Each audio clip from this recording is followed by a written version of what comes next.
settlements in transformation, how urban settlements and how urban places can be places of learning, of community, and self-determination.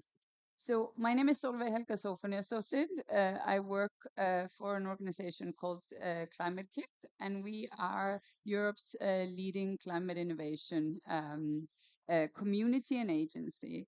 And for the conversation, for this exploration, I have four individuals with me that will come with me into a little bit of a conversation around systems innovation in cities, the role of city leaders, how citizens, how local communities and businesses can catalyze transformation at scale. So, what are the needs and skills that we need to bring? How can we enable each citizen, and what is possible? What are the innovations needed in terms of communities across? And just as we are going to keep it short and snappy, I'm not going to allow the panel to introduce themselves. I'm going to take the lead here and introduce you. So I hope that that is okay with everyone here, because I'm not asking for the permission and that. So here we have Sean Southey, who is with us from the International Union for Conservation of Nature, joining us to give us a little bit of a perspective of education and nature into the conversation. And next to him is Mariana Marroquin, who is the Executive Director of Youth Climate Leaders, where you are focusing on promoting climate careers and community for young people. And here on my left-hand side is Sheila Patel, who is the founder and director of Roof Over Our Heads, and the Society for the Promotion of Area Resource Centers. And last but not least, Mert, uh, the pronunciation is going to be a bit faulty, Setinkaya, who is the academic director of the Atali Leadership Academy. So the conversation that we are going to have, I'm going to post a couple of questions to get some reflections from you. And I'm very open, and we are very open for, of course, involving the audience in as well. But maybe just to start, there are some commonly named barriers and commonly named enablers or enabling conditions for community participation and mobilization, both in urban settings across the board.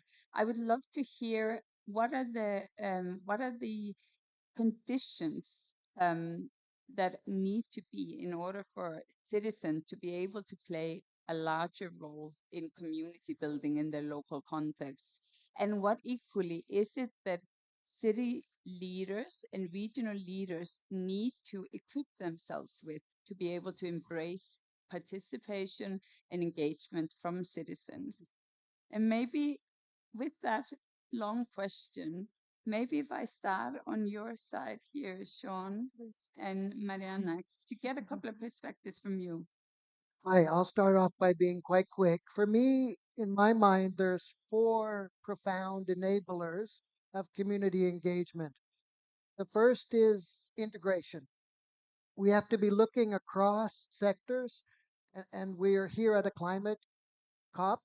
But I'm a firm believer, and perhaps because I come out of IUCN, which is very biodiversity based, the integration of climate and biodiversity as an integrating framework for community engagement. It's much more real for communities to feel a green environment, a green schoolyard, a park. We need that in the framework. So, one, integration. Two, information. People need access to information. What are the systems and structures available to them? Where can they go? What is their rights to vote? What's their right to engage? What is their relationship with their local government? The third is participation. Mm. And just very basically, for me, there's two sides to this. It's agency. People must feel they can engage, but it's also meaningful systems that their voices are heard, and not agency without action is very unempowering. So you need to have a sensitive government the other side. And the fourth is, for me, the most magical subsidiarity. take decision making to the lowest level possible at the community level, and people will be activated and they will engage. Mm, thank you for that. Yes, I Maybe agree. just to pivot over here, Sheila, would you like to maybe come in here and to add on Sean's perspectives? I love what you said, and I can tell you that in cities, at least in Asia and Africa, none of the above are accessible, available, or possible for people who live informally. Mm, And I think the real challenge that I would like to bring here, both to everybody talking about innovations, but all of us who care about cities, is that today in South Asia and East Africa, the population of people living informally is going to triple, not double. Uh, I know as a India as an English colony, we've inherited 19th century Victorian planning rules that are so exclusionary, and that's so much work for the elite in our own countries that nobody wants to change them. mm, So you have 20 to 40 to 60% of people who have no access to any of those things that you're talking about, but in fact have mayors and city governments evicting and destroying whatever homes people make themselves. So we're living in this very topsy turvy world where development in the first place never reached them. And now, when we're talking about resilience, we're talking about extreme weather, and we're talking about loss and damage. It's like a not a double, but a multiple sort of paradoxes in the lives of poor people that are getting completely ignored, not only in the climate space, but also in the development space. mm, So I'm putting many red flags up. mhm. So Yes. there are multiple red flags here, and I think that that's interesting what you're coming in with here. There are four. You're putting on four principles, four things on the table. Sheila, you're saying in the context that you're bringing in here, none of these four things are there. And more. And I would like to, before we end the discussion, to bring in order to enable that, what are the capabilities that we need to build? But if we hang on and hold that thought, I would like to maybe point and pivot back, Mariana, to you in terms of um, youth citizens, young citizens, their participation in communities and societies. What can you tell us a little bit about? What are the enablers and barriers that you are seeing from your work? Yes, in this perspective of youth, I think the most challenge that you have is to be able to show to the youth and the young people that they are part of the society and that the decisions that they make matters and that they are being listened and considered by the municipality and the city leaders. So when you show that they can improve their societies, their communities with education and with make them able to show their inspiration and their creativity to the city leaders, the young people can be part of the solution. Because if not, if the some young teenager if it's some teenager think, okay, well, how about the things that I want to do, but nobody cares and nobody take in consideration, why I will do, why I will try to show. If they don't listen, I will not show. I don't need to do, because anything will change. So I think the most challenge we have is put the lowest parties together and listen them. So this is what we're trying to do every day, showing to even children we can listen their necessities. So I think it's the most challenge is that I consider you Mm, your thoughts. mm. This is the most for me. So there is a consideration and an empathetic and an inclusivity that needs Yes. to be built. Maybe then to pivot over to you, Matt. And now your background is essentially in building leadership or building and supporting capability If we pivot a little bit, what are the enablers and barriers for city and regional leaders to learn? Um, Yeah, so I'm coming from an organization called Atelier. So we are a design studio, and so the context I'm coming from as well. My work includes designing, delivering transformative learning experiences, journeys for city leaders particularly in Dubai, that where our work focuses on. And some of the enablers, I think the key capabilities, that leadership capabilities, becomes enablers in that work.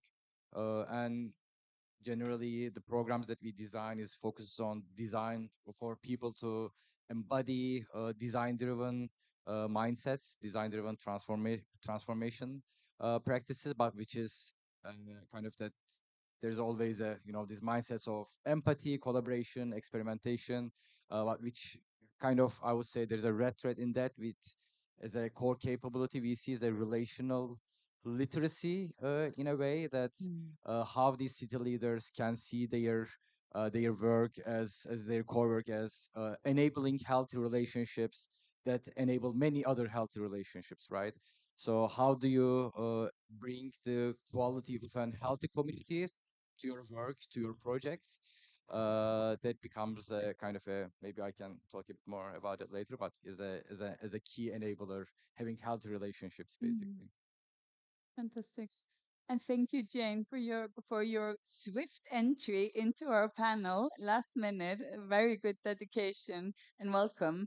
We've just framed the conversation around where we are right now in terms of what are the barriers and enablers for citizen participation? What are the barriers and enablers in terms of city and regional leadership to really be able to harness the relational literacy to really engage with their local stakeholders? Mm.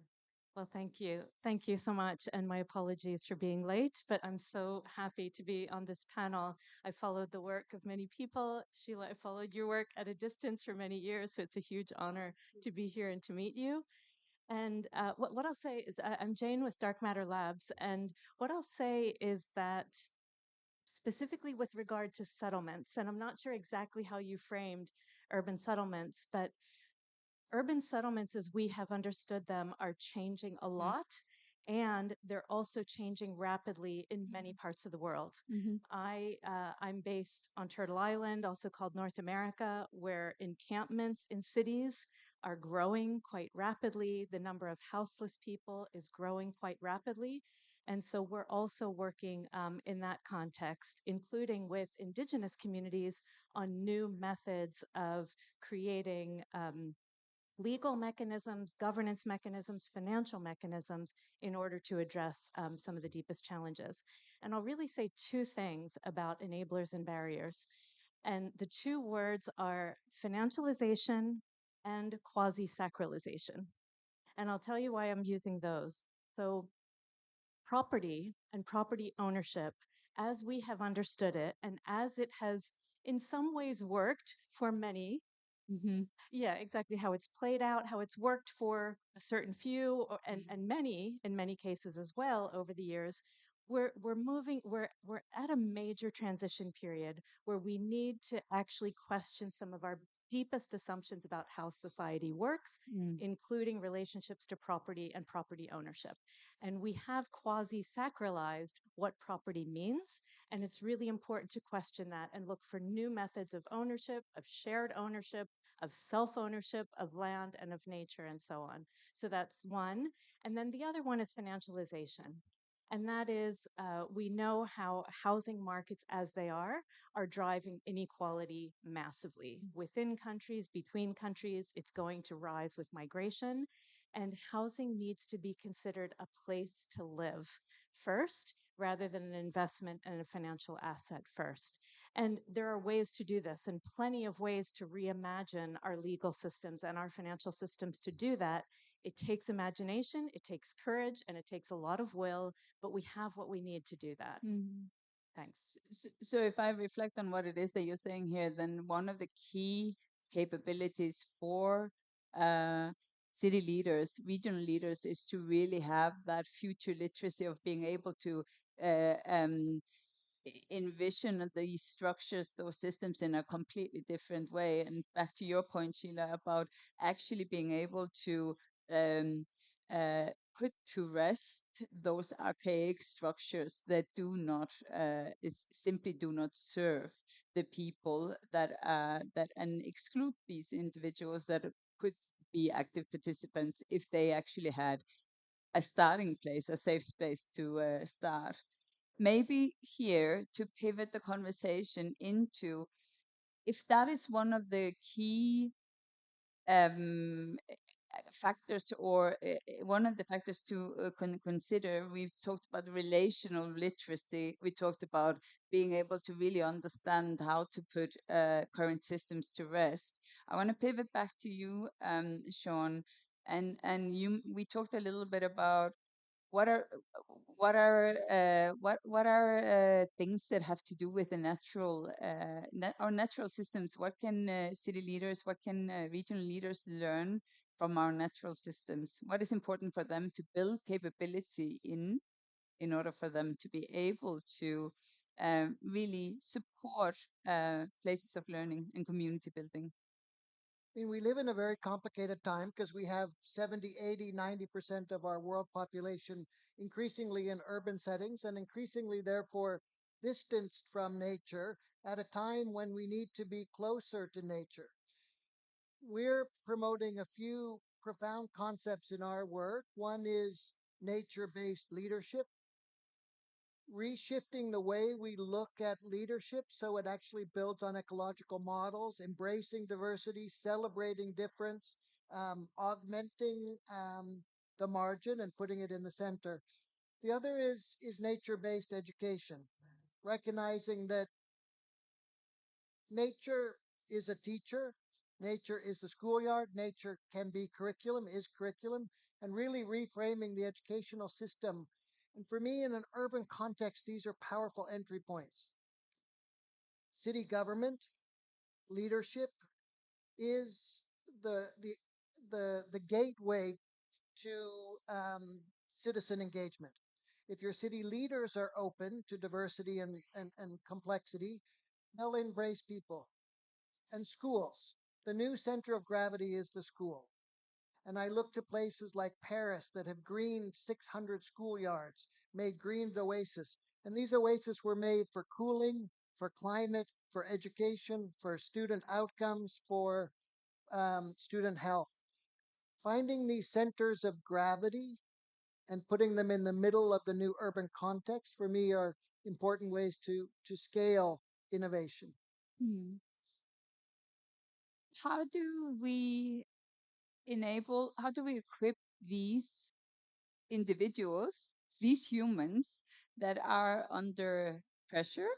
You said they need to be open to complexity. We have talked about multiple different, very difficult things to lift. Where do they find the time? How is this made possible? How is that leadership capable, these new approaches towards leadership? Where do they find the time, the resiliency to do this? Perspectives from you on. Yeah, I'd be happy to say something about that. I mean, for me, none of these are easy, but as you're speaking, the three words that come to mind for me are systems, collaboration, and learning, right? Because all of what I imagine you were talking about, but what we just have in the past few minutes is about deep systemic change. It's about questioning our deepest assumptions about how things work, and that takes courage and boldness. It also, the word collaboration is used so much, and yet how often do we actually do it, particularly in a global context, particularly at regional scale, linking regions in a global context, and then also learning and learning how to adaptively learn across and between regions through deep experiences of transition, which are also contextually relevant. So this is this is just one of the areas of work that we're really focused in as part of something called the Systemic Climate Action Collaborative, led by Climate Kick. And we're really hopeful and ambitious and also convinced, based on early prototypes, that that kind of change can work. So systems, collaboration, and learning across Mhm. places in ways that are contextually relevant, Mhm. and having the deep boldness to do that. Yeah. Maybe then, if we could get some perspectives from you, Matt, in terms of what you have you seen through the Leadership Academy in terms of city leaders, what is it that evoked their appetite to learn? Um, definitely context. So having programs, journeys that is highly experiential. So there's a kind of there's a real stake at place, right? It's not just we are not learning in a vacuum, but we are like learning with all of our skin being in the game. So Mhm. there's real projects, real cases that we do, and yeah, just like changing this mindset around like there is because there's always projects, right? Like we always like we in our lifetimes, each of us seen many projects. Some of them being impactful, some of them are not being impactful. So we are trying to kind of change again with this kind of relational literacy. We are trying to change that mindset around to projects in our programs. That each project, right? There's a project team, it's 5 people. Then it's a 3 months, 6 months, 1 year. But like there's like a funnel, right? Like every month you are engaging 5 more people, 10 more people, 20 more people, 50 more people, 100, maybe 1,000, etc. So uh, how do you bring a nuance and quality of relationships in every single relationship that you are building, right? Like how do you move at the speed of co-ownership? How do you cultivate belonging? And when it comes to the end of a project, yeah, of course we might be celebrating some results, some objectives being achieved, but how can we get to that mindset that we actually get to celebrate every single person who we touch with the project, that yeah, this was an amazing work, right? Like I really enjoyed this process of working together for 6 months, 1 year. I felt safe being part of this process. uh how can these kind of qualities become as important as the results of the project, as we see at results? So there's a kind of a shift in mindset that we try to bring in these programs, that like relationships, right? Like they are both minty and ants, right? Like ants being the project results, but they are actually kind of can be an ant in itself as well, right? Mhm. So we can actually do these projects having the quality of relationships as the main objective at the end. Mhm. So uh, I find this quite interesting. And here, Sheila, I would like to maybe echo back to a conversation that we have had previously, because I think that this is something that has come through in terms of it needs to be safe enough to learn, to be able to do these, to be able to progress. At the same time, Sheila, we have talked about there also needs to be a provocation, and there needs to be some difficult conversations. So I'm curious about your perspectives of what's the essential skills set of the city leadership? What is it that they need to be practicing in order to unlock some transformations? So I first want, Hmm? so let me start by saying that for a long time I used to think people who do design clothes. But I think all of us are designers because we design solutions based on what we want. Mm, And I want to say very rudely but honestly, everybody sitting here is designing something for people as projects. We think we are helping those poor people, those youth, those children to do something that we think is very good. mm, And they are telling you, go take a walk. mhm, Development has failed poor people mhm, because we have never shifted our paradigms to produce a situation of trust where they can tell you you're telling me rubbish. We've never had the guts to do that. And my experience has shown me that, when I started as a young professional, my community, which was women's collectives, would say, we need 50 poor women in the room in front of you So if Mm. you start telling us things we don't like, we can just scream you down. Sorry. That we can scream you down. Mm. We don't have this sophisticated language. We don't have your logic and your numbers and your rational to challenge you. Mm. And I think if at this COP, many of us who are change makers say, let's change the way in which we do business. No more small, cute, perfect projects. You know, cute things like you're saying, 5 people at a time. My God, you need to work for 2 billion people. How are you going to do it? So, what we are trying to do is to say, sit in the shoes of that poorest woman who is doing everything in her life to survive in the city. Mm. Think about that young woman who lives in an informal settlement, who stands to get raped if she ever goes alone in the dark because there are no lights in her neighborhood. Mm. Those are her challenges. So my so when so for instance, after working for 40 years trying to get mayors, many of whom are my very dearest friends, to do something about illegality, informality, everything, we sing and dance in meetings. They go back and they demolish poor people's homes. Mm. Why? Because they cannot do anything because you talk about subsidiary, it's the other way around. The national institutions, the national governments protects private property. The courts defend private property. So what you're talking about, those issues, they are fundamental against everybody who's poor.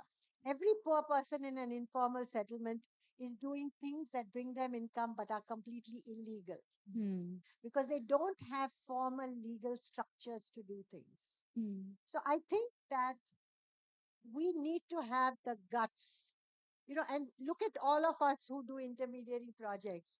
We sign our lives off to the donors. You won't have to deal with any risks. We will show you picture perfect solutions.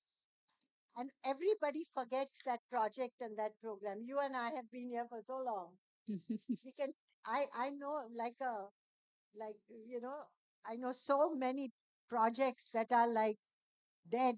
So I feel that when we talk about innovation, we have to talk about innovation, which is a transition in power relations. This morning, all of us were pushed to move from the green zone, from the blue zone, all the way here because 5 big shots were coming and they wanted to clear the road. Mm. How is that different from what we do to poor people when the loss and damage situation says, now everybody get out from here?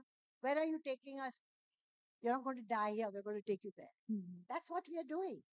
So this So is a very I'm interesting. just saying that Yeah. let's have a conversation of what our generation needs to change Mm-hmm. so we don't put that burden on the next generation, of young activists who are going to be locked up in the same nonsense that we are. So this is a really interesting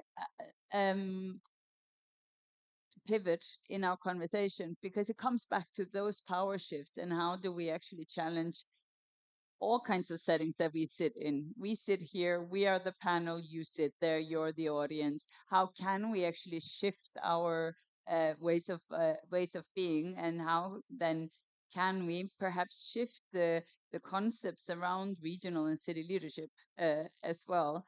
I want to pivot over to you, Mariana, in terms of youth, young people.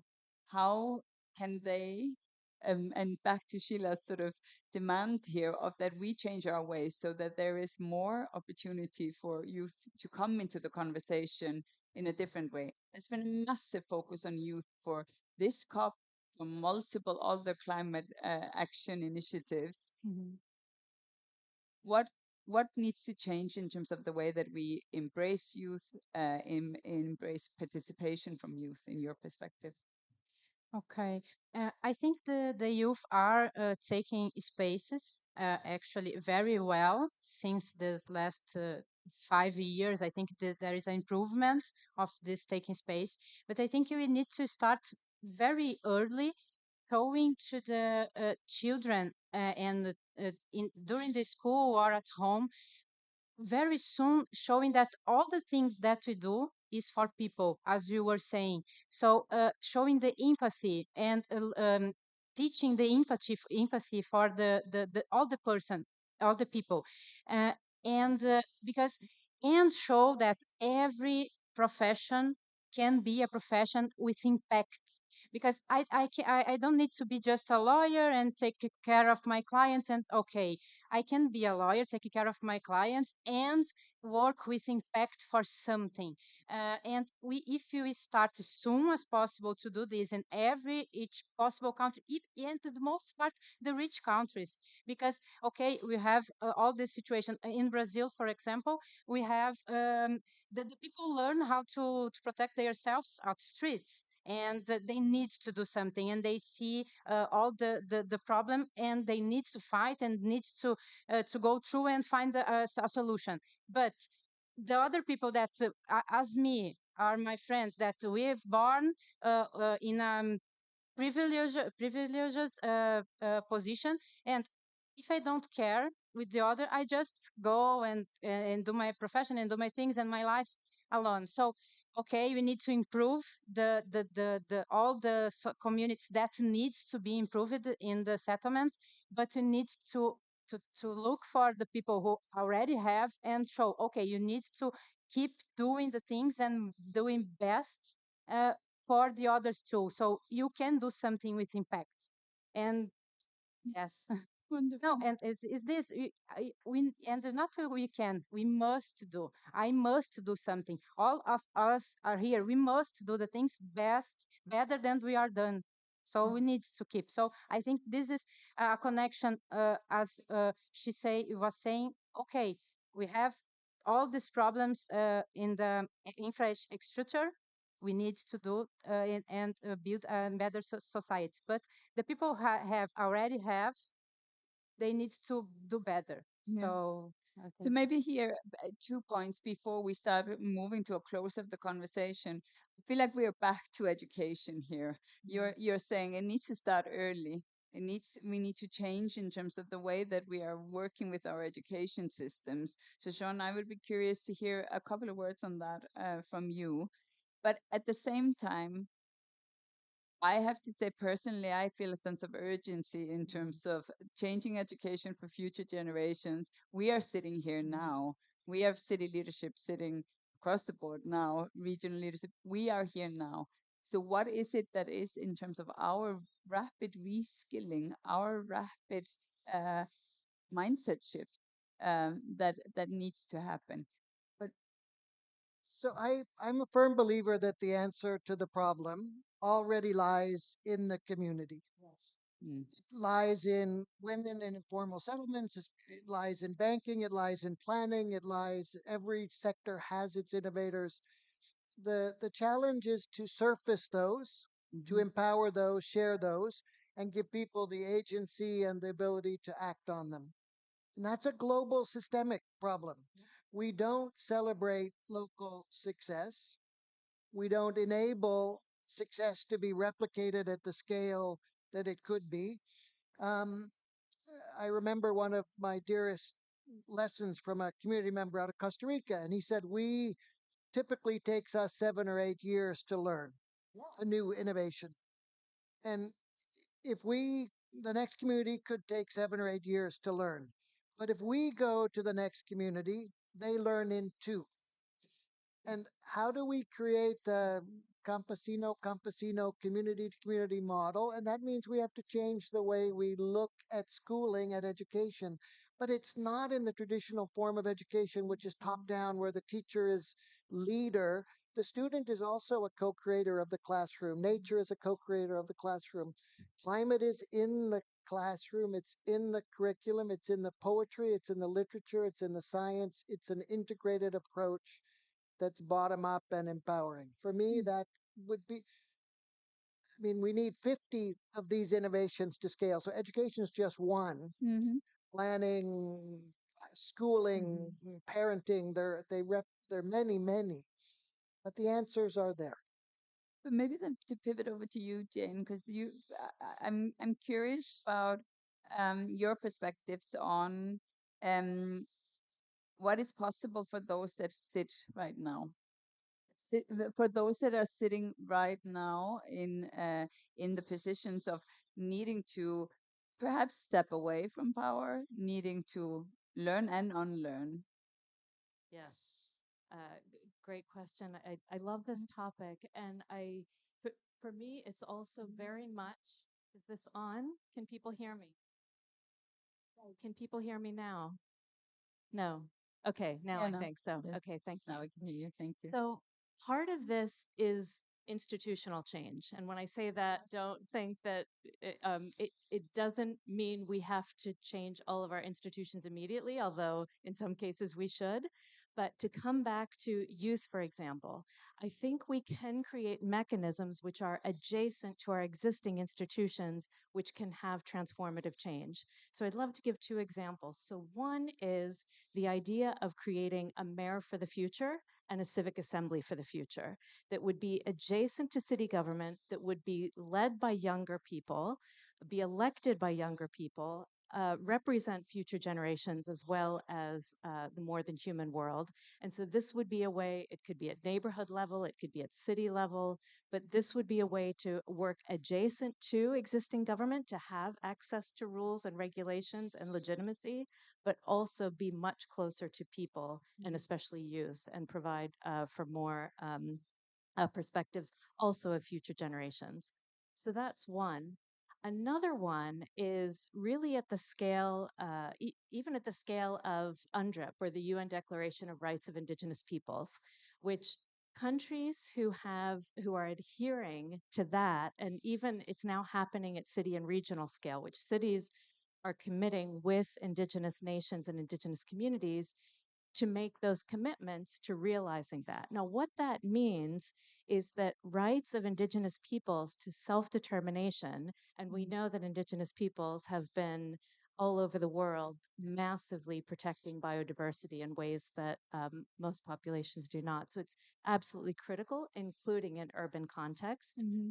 And so, in the cases where there is actually contested rights, contested representation between indigenous and existing colonial institutions.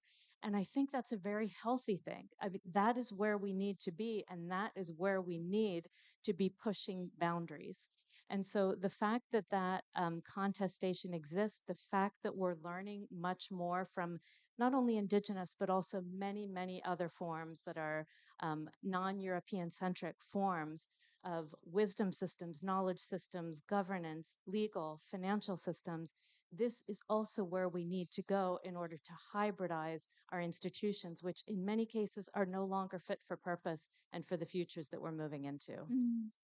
And in some way, that pivots a little bit back to your previous comment, Matt, in terms of actually practicing together, in terms of the being able to be in spaces where there is some safety to step into those tense conversations. So there is something here around us being able to hold these containers for each other. I am getting a little bit of an evil eye here. That's a bit maybe of an overstatement, but we have run our course in terms of timing. I would like to thank all of you for contributing to this conversation. We are intending to host and convene further dialogues on how we can continue to create those types of containers of learning, how we can engage and activate and enable community building across the board. And I would like to invite all of you to continue to participate in those conversations. Thank you so much. Thank you to the audience for listening. And we conclude here. Thank you Thank so you. much. Thank you.